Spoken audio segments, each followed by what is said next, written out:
അവിടുന്ന് അങ്ങോട്ട് മൂപ്പരുടെ കബറും അബ്ദുല്ലാഹിബ്നു ജാബിർ റളിയല്ലാഹുവിന്റെ കബറും ഇതും രണ്ടുപേരുടെ കബറാണ്.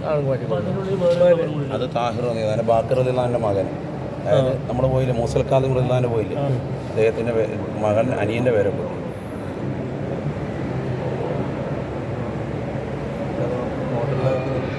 ഇവിടെ ഫോട്ടോ അതിനകത്ത് അതാ നമുക്ക് എടുക്കാൻ പറ്റും.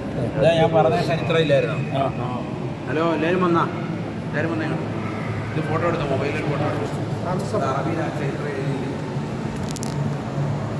അതായത് ഇവിടെ എഴുതിയിരിക്കുന്നത് നല്ല ഹദൂർ റസ്മി ഇസ്മാനിയിൽ താഹിറയിൽ രണ്ട് പരിശുദ്ധരാകുന്ന ആളുകളുടെ ശരീരം നഖൽ ചെയ്ത ഫോട്ടോ. ഒന്ന് സഹാബിയിൽ ജലീൽ ഹുദൈഫത്തുൽ യമാനി റളിയല്ലാഹു അൻഹു മരണപ്പെട്ടു പോയതെന്നാണ് ഹിജറ 336. പിന്നെ താബിയിൽ ജലീൽ അബ്ദുല്ലാഹിബ്നു ജാബിർ അബ്ദുല്ലാഹിൽ അൻസാരി റളിയല്ലാഹു. ഇവരെ രണ്ടുപേരെ അടക്കം ചെയ്തിരുന്നത് ദജ്ല എന്ന് പറയുന്നതാകുന്ന നദിയുടെ തീരത്താണ്. അതാണ് ആ കാണുന്ന അതിന് പുറകിലായിട്ട് ആ ഭാഗത്താണ് അടക്കം ചെയ്തിരിക്കുന്നത്.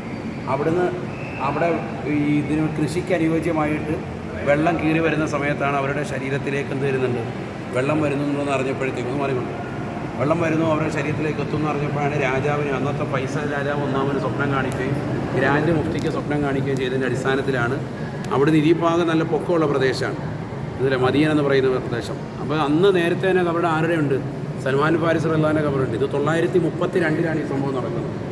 അങ്ങനെ 932 ബഹുമാനപ്പെട്ടവരെന്ത് ചെയ്യാണ്, ഇങ്ങോട്ടേക്ക് കൊണ്ടുവരിക. അതുകൊണ്ട് 31 കാലയളവിൽ സിയാറത്ത് ബിഹാർ ദജ്ല എന്ന് പറയുന്ന നദിയിൽ അവിടുന്ന് കൊണ്ടുവന്നു. അവരുടെ കബറ് വെള്ളം കയറുന്ന അവസാനത്തിൽ അവരുടെ കബറ് പൊളിഞ്ഞു വീഴുന്നു എന്നൊക്കെയുള്ളതാകുന്ന അടിസ്ഥാനത്തിൽ വെള്ളം കയറി കഴിഞ്ഞാൽ അതിന് കേടുപാട് സംഭവിക്കുമല്ലോ. അപ്പോൾ അതുകൊണ്ട് തന്നെ കൊണ്ടുവരണം എന്നുള്ള വെളിപ്പെടുത്തലാൽ അങ്ങനെ കൊണ്ടുവരികയാണ്. അതിന് പങ്കെടുത്ത ആളുകൾ ആയത്തുല്ലാഹിൽ ഉലമാ സയ്യിദ് അബുൽ ഹസൻ അൽ ഇസ്ഫഹാനി എന്നുള്ളതാകുന്ന മഹാനുമൊക്കെ എന്തിട്ടുണ്ട്, അതിൽ പങ്കെടുത്തിട്ടുണ്ട്.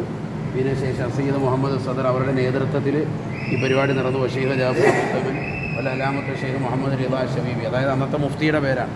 അവരൊക്കെ എന്ത് ചെയ്തിട്ടുണ്ട്, ഇതിന് സാക്ഷികളായിട്ടുണ്ട്. അവിടുന്ന് നേരെ ഇങ്ങോട്ടേക്ക് അഥവാ ഒരുപാട് രാജ്യങ്ങളിൽ നിന്ന്, നജഫിൽ നിന്നുള്ള ആളുകൾ, വലിയ മെയിൻ മഹാത്മുകളാകുന്ന ആളുകൾ, അതുപോലെ രാജ്യത്തിൻ്റെതാകുന്ന മർമ്മപ്രധാനപ്പെട്ടതാകുന്ന അഖിലുകാരെല്ലാവരും ഈ പരിപാടിക്ക് സാക്ഷികളാണ്. ആ വണ്ടിയിൽ ഇങ്ങനെ കൊണ്ടുവരിക. അവിടുന്ന് ആ രംഗം രാജാവും ഒരുവെല്ലാം പരിവാരങ്ങളും വരുന്ന രംഗമാണ് ഈ കാണുന്നത്.